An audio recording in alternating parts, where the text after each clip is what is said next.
Assalamualaikum warahmatullahi wabarakatuh. Saya dari kelompok 3, Dafiq Ma'al Abror, Ramadan Ferry Irawan, dan Irfan Rosyid. Saya akan mempresentasikan tugas dari kelompok 3 ini dengan tema konstruksi bendungan.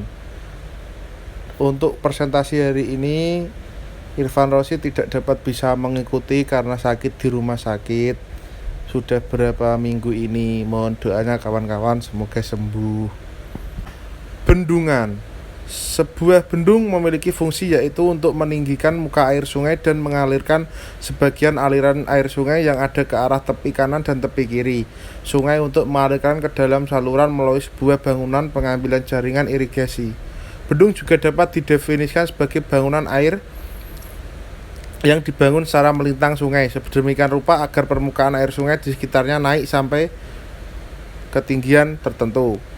Pengertian bendungan menurut para ahli Indonesia, Kementerian Pekerjaan Umum Indonesia, Karta Saputra. Ini ada pengertiannya. Sani. Contoh gambar bendungan. Ini ya, ada di contohnya seperti kita waktu dulu kunjungan ke bendungan Wonogiri. Terdapat banyak fungsi, ada untuk pertanian, pengairan pertanian, terus ada untuk pembangkit listrik, tenaga listrik yang dulu kita tenaga air, pembangkit listrik tenaga air yang dulu kita lihat, dan ada untuk wahana main seperti ada wisata bebek ayunan dulu, dan ada beberapa lainnya nanti kita bahas. Fungsi dan manfaat bendungan. Irigasi. 1. Irigasi. 2. Penyediaan air baku. 3. Sebagai PLTA. 4. Pengendali banjir. 5. Perikanan dan pariwisata olahraga air. Jenis-jenis bendungan. Jenis bendungan berdasarkan ukuran. Jenis bendungan berdasarkan pembangunan. Jenis bendungan berdasarkan penggunaannya. Jenis bendungan berdasarkan jalannya air. Jenis bendungan berdasarkan konstruksinya. Jenis bendungan berdasarkan fungsi. Ini contohnya. Konstruksi bendungan. Suatu konstruksi sebuah bendung dapat dibuat dari urugan tanah, pasangan batu kali, dan bronjong atau beton. Sebuah bendung konstruksinya dibuat melintang sungai dan fungsi utama adalah untuk membendung aliran sungai dan menaikkan level atau tingkat muka air di bagian hulu. Syarat-syarat konstruksi. Bendung harus stabil dan mampu menahan tekanan air pada waktu banjir. Pembuatan bendung harus diperhitungkan kekuatan daya dukung tanah di bawah. Bendung harus dapat menahan bocoran sipek yang disebabkan oleh aliran air sungai dan aliran air yang meresap ke dalam tanah. Tinggi ambang bendung harus dapat memenuhi tinggi muka air minimum yang diperlukan untuk seluruh daerah irigasi. Pemilihan lokasi pembangunan bendung harus didasarkan atas beberapa faktor, yaitu keadaan topografi. Dalam hal ini semua rencana daerah irigasi dapat terairi, sehingga harus dilihat elevasi sawah tertinggi yang akan diairi. Bila elevasi sawah tertinggi yang akan diairi telah diketahui, maka elevasi merku bendung dapat ditetapkan. Dari kedua hal di atas, lokasi bendung dilihat dari segi topografi dapat diseleksi. Keadaan hidrologi. Dalam pembuatan bendung yang patut diperhitungkan juga adalah faktor-faktor hidrologi, karena menentukan lebar dan panjang bendung serta tinggi bendung bergantung pada debit rencana. Faktor yang diperhitungkan yaitu masalah banjir rencana, perhitungan debit rencana, curah hujan efektif, distribusi curah hujan, unit hidrograf, dan banjir di sit atau bendung. Kondisi topografi. Dilihat dari lokasi harus memperhatikan beberapa aspek, yaitu ketinggian bendung tidak terlalu tinggi, tes saluran tinggi, tes saluran induk terletak di tempat yang baik. Kondisi hidrolik morfologi. Pola aliran sungai meliputi kecepatan dan arah pada waktu debit banjir, kedalaman dan lebar muka air pada waktu debit banjir, tinggi muka air pada debit banjir rencana, potensi dan distribusi angkutan sedimen. Kondisi tanah pondasi. Bendung harus ditempatkan di lokasi di mana tanah pondasinya cukup baik sehingga bangunan akan stabil. Potensi faktor lain harus dipertimbangkan, yaitu potensi kegempaan dan potensi gerusan karena arus dan sebagainya. Biaya pelaksanaan pembangunan bendung juga salah satu faktor penentu pemilik lokasi pembangunan bendung. Dari beberapa alternatif lokasi ditinjau pula dari segi biaya yang paling murah dan pelaksanaan yang tidak terlalu sulit. Berikut ini adalah metode pembuatan bendung. Pembuatan bendung dimulai dengan pembuatan diversion channel saluran pengalian yang dibangun sebelah kanan sungai. Pekerjaan dimulai dengan mengerjakan diversion work dengan menggali tanah dan membuat tanggul dialihkan aliran sungai. Setelah sungai dialihkan, lokasi bendung dapat dikeringkan melalui proses dewatering. Selanjutnya, pekerjaan bendung dilanjutkan dengan pekerjaan galian tanah eskavator dan hasil galian diangkut dengan dump truck untuk dibuang ke disposal area atau disimpan sebagai stok untuk material timbunan sesuai dengan jenis dan spesifikasi tanah. Bila galian menemui lapisan tanah keras, dilanjutkan pekerjaan galian batu.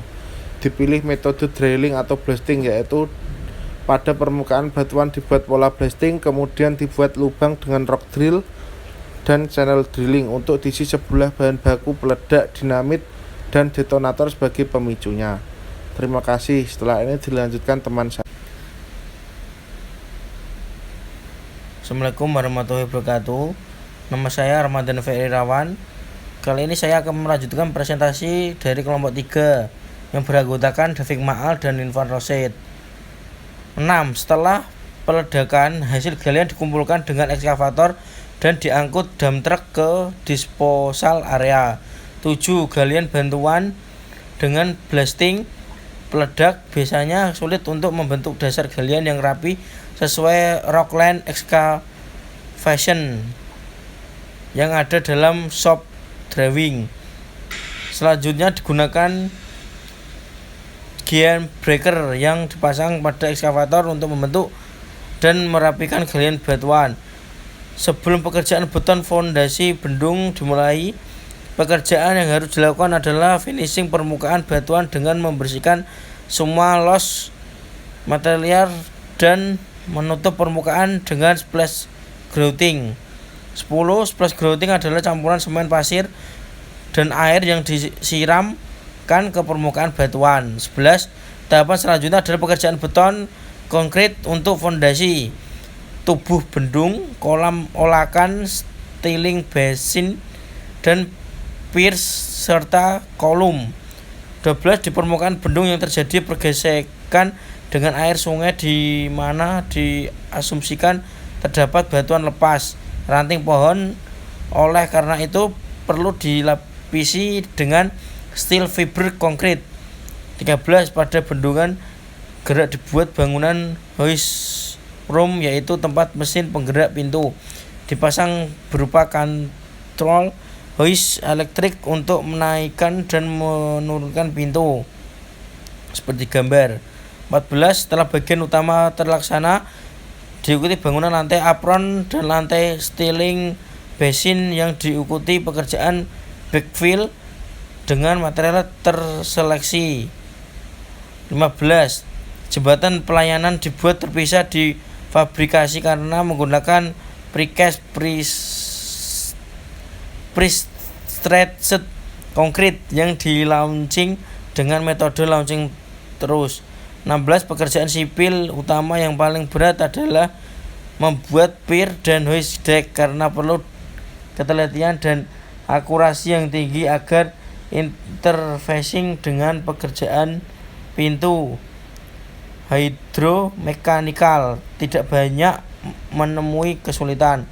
17. Dalam penentuan penggunaan peraca gesting di lantai hoist room perlu penanganan khusus karena pada ketinggian 28 meter harus melakukan pekerjaan beton dengan beban ratusan ton dan lendutan yang cukup besar. Pekerjaan tubuh bendung seperti digambar. 18. Pelaksanaan bendung gerak dan bendung tetap merupakan lintasan kritis, sedangkan pekerjaan apron, styling, basin, dan fishway merupakan pekerjaan tidak kritis tetapi dapat dilaksanakan paralel dengan pekerjaan bendung sesuai kapasitas penyediaan beton per hari. 19. Untuk pembuatan pier dan kolom beton digunakan climbing from block dengan dua tipe, yaitu untuk lengkung dipakai bagging baja, dan untuk yang lurus digunakan bagging kayu dan plywood. 20. Pada tahapan pelaksanaan pengecoran beton untuk pier terdapat dua jenis beton yang harus dilaksanakan bersama untuk menghindari sambungan dingin cold joint, yaitu antara beton biasa dan beton campuran steel fibre. Agar kedua jenis beton tidak tercampur, digunakan kawat ayam yang ditahan dengan besi beton atau wire mesh.